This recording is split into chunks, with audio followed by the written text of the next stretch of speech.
Bonjour à toutes, bonjour à tous et bienvenue dans ce nouveau numéro de Quel temps. Pour le débuter, nous prendrons la direction du froid arctique pour lequel des scientifiques ont imaginé un procédé pouvant limiter la casse liée au réchauffement climatique. Des eaux froides de l'Arctique, nous passerons à nos eaux à nous. Trop d'incivilités polluent nos rivières, c'est ce que vous verrez dans notre reportage. Et quant à la pollution de l'eau, je vous expliquerai quels sont les indicateurs de cette pollution. Ce sera dans la seconde partie de notre émission. Un coup d'œil aussi sur les prévisions météo.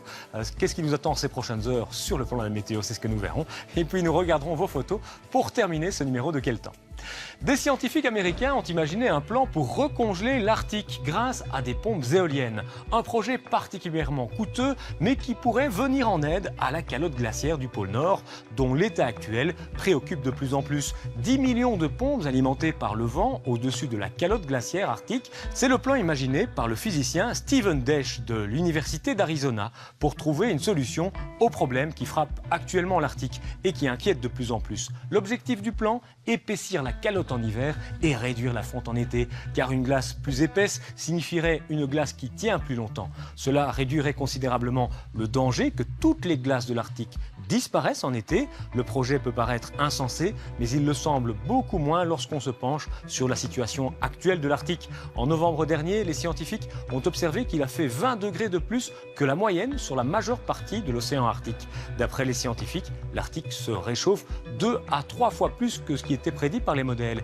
il y a quelques années. Et l'accord de Paris de 2015 ne pourra pas empêcher la disparition complète de la glace en été dans la région d'ici à 2030.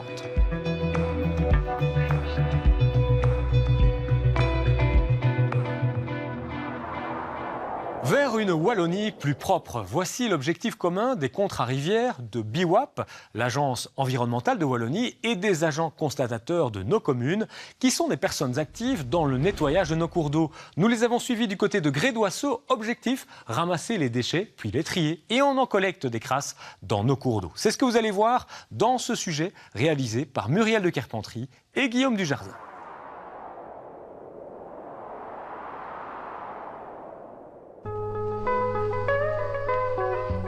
Nous avons rendez-vous avec la face sombre de nos cours d'eau. Celui-ci s'appelle Le Train. L'association du Contrat Rivière passe à l'action. Sur 23 communes, l'inventaire de terrain est réalisé et on trouve donc principalement des dépôts de déchets. Donc on a 3600 points noirs en moyenne. Et je dirais qu'il y a plus de la moitié qui font des atteintes aux cours d'eau qui sont les dépôts de déchets. Ce représentant de la commune travaille en étroite collaboration avec les acteurs de terrain. Ici, on a surtout du PMC, donc je ne sais pas s'il y aura beaucoup de sacs ici. C'est pas grave, l'important c'est que ça s'en aille, comme ça, Oui. sera... Ok, parfait. Son rôle, constater et tenter de retrouver les contrevenants, chose pas évidente, mais heureusement, ça arrive. Nous allons à leur rencontre afin de leur faire prendre conscience des actes qu'ils posent et nous leur demandons évidemment de cesser toute activité de ce type et en cas de récidive, alors nous sommes obligés de prendre des sanctions. Les sanctions peuvent être évidemment soit des transmissions au parquet et si le parquet ne poursuit pas, alors nous passons dans les sanctions administratives qui peuvent aller jusqu'à 100 000 €. Un nettoyage rondement mené, grâce notamment à cette bénévole qui agit dans l'ombre, ce jour-là dans la collecte paquets de sauce, ampoules, médicaments et plusieurs briquets qui finiront en mer. Les goélands, les oiseaux marins, les mouettes etc., vont foncer dessus et l'avaler sans problème. Tout déchet jeté par terre, c'est jeté en mer. 80% des déchets marins proviennent de nos rivières et de nos terres. Ceux-là auront été arrêtés à temps. Anne-Laure réalise un premier tri qu'elle portera au parc à conteneurs. Nous voici à présent au bord de la Nétaine, un ruisseau apparemment paisible, quoique. Bingo, un lange. Je croyais que c'était un tissu, mais en fait c'est un lange. Et je me dis, souvent quand je trouve des langes, je me dis que les enfants qui les ont portés ont peut-être bien 18 ans maintenant, voire plus, 30 ans, je ne sais pas. Enfin voilà. On a parfois comme ça des déchets qui datent d'il y a plus de 10 ans.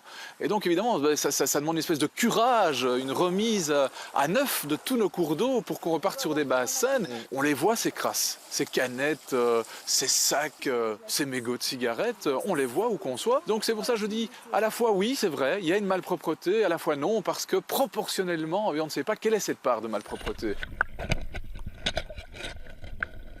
J'ai un truc lourd, je ne sais pas très bien ce que c'est. Hop, c'est peut-être de la... Non, c'est pas de la pierre. Wow. Ah ouais. Il vient de très haut celui-là. Un lampadaire public, la pêche infernale continue avec des banylons très résistants. Un constat clair sur l'état de propreté de nos cours d'eau n'est pas encore établi. C'est d'ailleurs une des missions de BIWAP. Dès qu'on gratte un petit peu, eh bien, malheureusement, c'est souvent de la pêche aux déchets plutôt que la pêche aux poissons qui apparaît. Et je dirais que s'il est vrai que le milieu aquatique souffre énormément, le milieu terrestre souffre tout autant. Mais en tout cas, je pense que le constat est là, il faut faire quelque chose pour pas que la situation empire. Cette immense bâche n'est pas facile à extraire. C'est du plastique de palette de construction. Voilà. Le plastique, un enfer pour l'environnement. On parle même de phénomène de plastification de la pluie.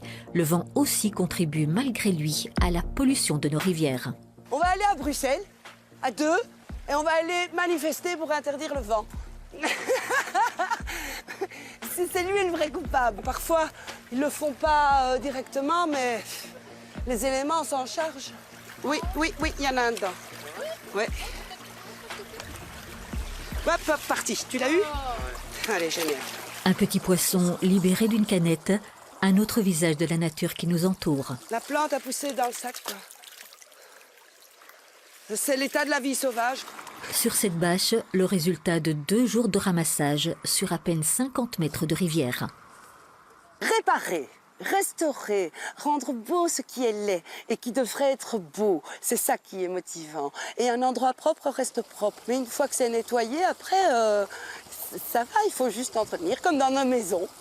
La même chose. Le wallon fait déjà très bien, mais peut certainement mieux faire. Et d'ailleurs, il peut se racheter. Comment? Eh bien, en participant au grand nettoyage de printemps qui auront lieu le 24, 25 et 26 mars prochain. Et plus il ramassera de déchets, plus vite la Wallonie sera propre. Les volontaires pour ce grand nettoyage de printemps ont jusqu'au 15 mars pour s'inscrire via le site wallonieplupropre.be. 45 000 personnes l'ont déjà fait. Incroyable, et le rendez-vous est pris pour ce grand nettoyage de printemps. Tout de suite, un point sur les prévisions météo du jour et puis nous parlerons à nouveau de la pollution de l'eau.